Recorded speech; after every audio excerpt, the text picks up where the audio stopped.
Wake up, my love. Wake up. Wake up.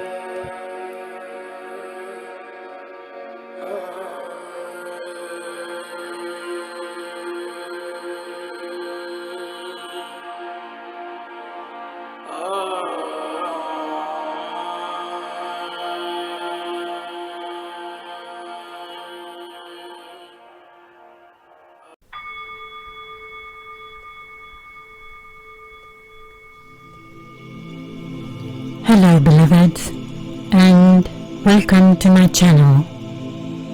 Today we are beginning our journey into manifesting as the self. As I explained in my previous videos, I felt to begin this series as an invitation for all those who are ready to dismantle the conceptual indifferentiation between the idea of spiritual and worldly, and of integrating the spiritual awakening in the human existence, creating a living environment worthy of the divine being you are. This human existence offers us the great opportunity of remembering who we truly are. Being in a human body allows us to self-reflect, self-invest, and thus realize our true, timeless, unmanifested self. Disidentifying with a limited identity and becoming aware once more of ourself as pure, infinite awareness is sweet, and the bliss that comes with it is so addictive.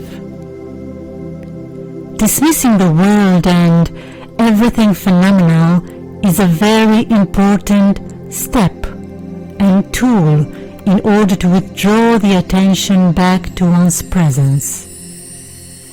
But I see so much misunderstanding in the way of living one's life after the realization of the self.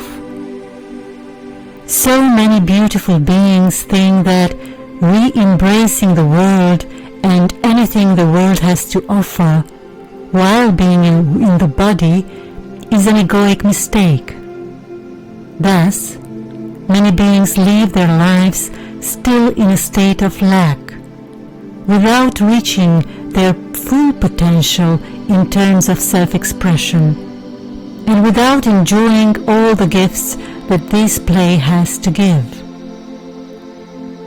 I am here to remind you that as the self, as I am that I am, you are and deserve it all. It is not a sin, it is your birthright. Allow the Absolute to play the role it intended to play through you, and enjoy the script while being aware of who you truly are.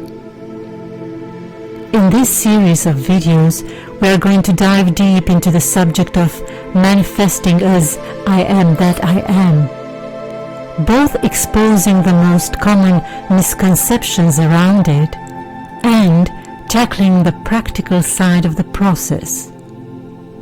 Today, we are going to bring some light on the difference between the law of attraction and the law of assumption. The law of attraction has been widely discussed in the last 2 decades, and recently more and more videos on YouTube speak about the law of assumption as well. But are they the same, or are they different? The law of attraction is quite simple, right? You might know already that it states that you attract what you are a matching frequency of. And so does the law of assumption. But the difference between the two consists in what each one sees as the determining factor of you being or not a matching frequency to what you desire. I repeat, the difference between the two laws consists in what each one sees as the determining factor of you being or not a matching frequency to what you desire.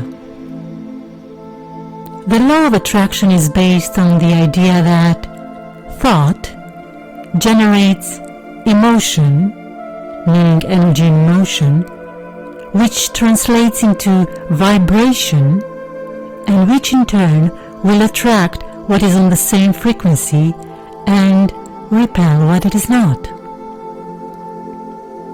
So, it's quite simple. The law of attraction considers that thoughts are the determining factor, thoughts and their correspondent emotions. According to it, if we want to attract something different in our life, we just need to change our thoughts. Think positive thoughts and you will get positive things. Right? Right? Wrong. Too often, one can train themselves to think positive thoughts while still emitting an opposing vibration due to what?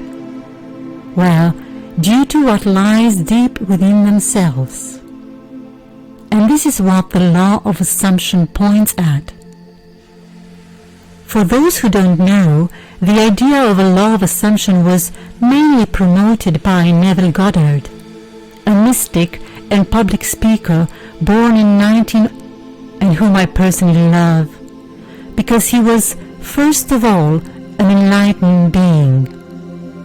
He was awake, spoke to who he is, and he beautifully joined into one the knowledge of one true self on one side, with the techniques to exercise our inherent creative powers on the other side, in order to manifest the best worldly reality for us. So, the law of assumption, as I said, goes deeper. Just as the law of attraction states, thought do generate emotions, which translates in vibration, and which in turn will attract what is on the same frequency. But what determines these? What is it that makes us have certain habitual thoughts and their related emotions? Is it our deeply rooted and often subconscious assumptions about ourselves, life, people, and the surrounding reality? Yes, indeed. All humans live upon assumptions, and it is out of these collectively agreed upon assumptions that the world that we can see is created. We naturally assume that if we let go of an object in our hand, for example, it will fall to the ground.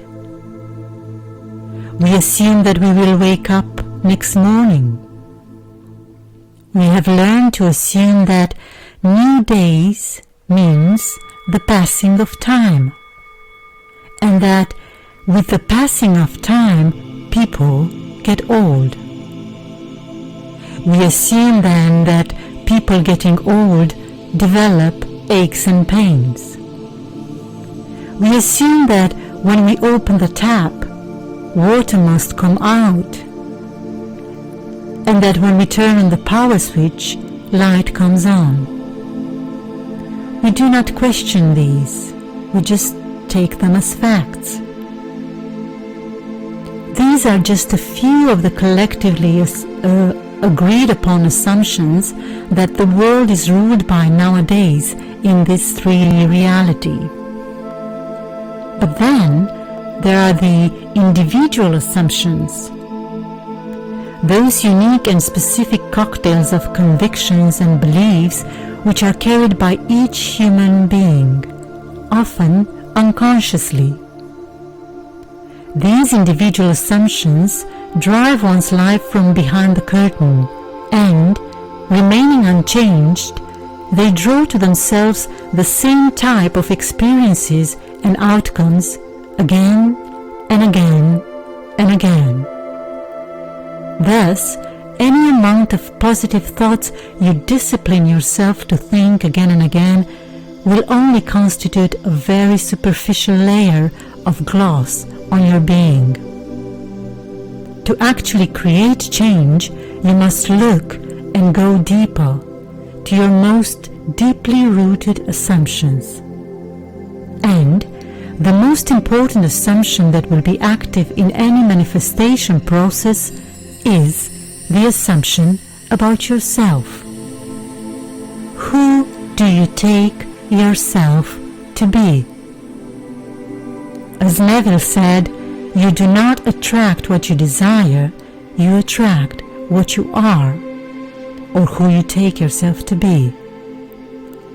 Many people focus on trying to assume, for example, that money flows to them easily, while still, at a subconscious level, assuming themselves to be undeserving of more, or to be someone who is okay with very little, or someone who cannot manage great sums of money.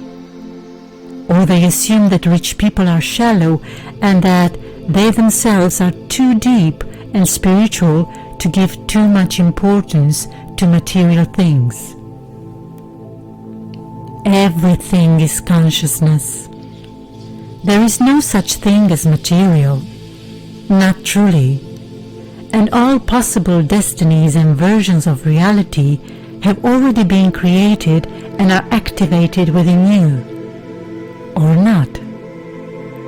Thus, before manifesting a certain experience in your life, you must assume and embody the identity of the one that will naturally have that which you desire to manifest. It is not the self-imposed thoughts that will create the matching feeling. It is the embodied identity. You being already now that person that would have those things in their reality is what makes you have the feelings and states of being that would be a match for those things to actualize in your material 3D experience. This is one of the reasons why I also invite people to truly find who they are before and first at their core, so that whenever they choose to assume and embody identities in the 3, they do not get entangled in the process and in the play, and do not give away their inner power to the outer.